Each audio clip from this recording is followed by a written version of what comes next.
Bonjour et bienvenue chez DigiSchool, je suis Oriane, votre professeure d'économie et nous allons aujourd'hui définir ce qu'est le salaire.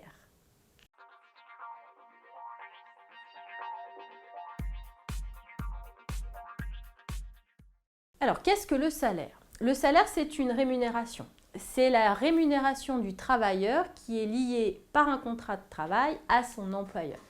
Alors, on parle souvent du salaire de base et ce salaire de base, eh bien, il est complété, il peut être complété par un certain nombre d'autres éléments de rémunération. On peut citer les primes, le 13e mois par exemple. On peut également parler d'avantages en nature, le fait que l'on mette à votre disposition un téléphone ou une voiture de fonction par exemple. On peut également parler d'un certain nombre de compléments, participation aux bénéfices de l'entreprise, intéressement. Et puis on peut également parler d'un certain nombre de plans, je pense par exemple au plan épargne entreprise, où le salarié va déposer une certaine somme d'argent qui va être complétée par l'entreprise. Alors il faut savoir que cette somme d'argent sera bloquée pendant un certain temps, sauf si on veut procéder à certaines opérations comme un achat immobilier par exemple.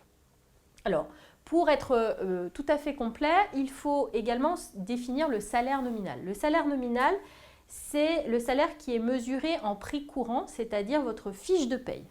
D'accord ? C'est le montant que vous avez sur votre fiche de paye. Le salaire réel est différent. C'est le salaire nominal que l'on va évaluer en euros constants. Alors, qu'est-ce que ça signifie en euros constants ? Eh bien, ça signifie que l'on va prendre en considération l'inflation pour comprendre quel est leur salaire réel.